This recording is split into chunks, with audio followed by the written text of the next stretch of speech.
Hello and welcome to Local Edition. I'm Leslie Leyton. In the city of Cypress, an expansion of a business park there is helping the city stay in pretty good shape financially. And with us now to tell us more about such things is the Mayor, Doug Bailey. Thank you very much for being here. Well, thanks for having me, Leslie. I appreciate it. Well, quickly off the top, because we see city bankruptcy, San Bernardino, Sure. Mammoth, etc. Pretty scary, isn't it? Yes, it is. Well, how is it in Cypress? Well, you know, Cypress is very fiscally sound. I mean, you know, we have our issues. We've all dealt with, you know, flat to declining property tax and sales tax revenues and the elimination of redevelopment. We had a redevelopment agency. However, our redevelopment agency wasn't as active as other redevelopment agencies. You know, there wasn't a lot of debt. You know, we didn't have a lot of projects going. So it was basically in the city of Cypress, we lost the tax increment. But the way the tax increment is calculated and split, when you adjust the base rate of our property taxes up, the net effect is not as onerous as it is in other cities. So pensions have been a big issue as well in many cities. How are they affecting you? Well, in the city of Cypress, you know, when pensions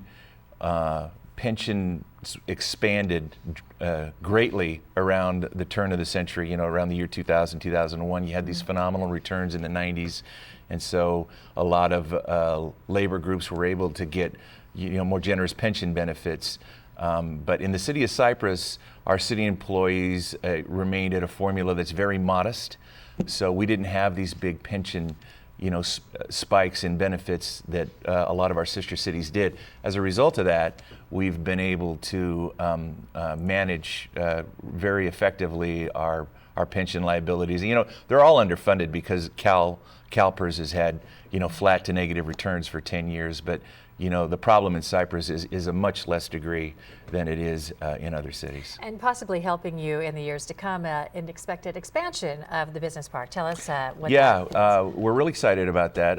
You know, the voters in June passed a ballot initiative that allowed for rezoning of 35 acres on Catella Avenue.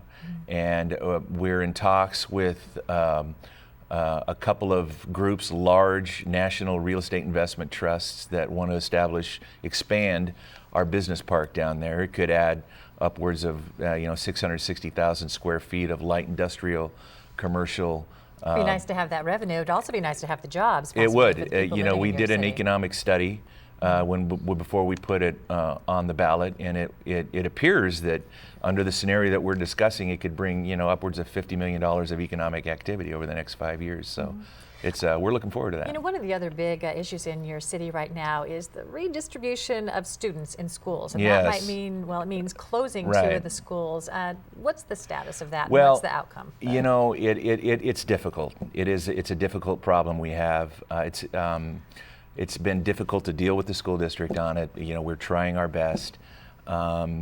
You know, the voters passed a Modernization Act bond in 2008, and you know, they're asking and legitimate questions. Why are we closing schools if we passed, you know, a bond initiative to rehabilitate them?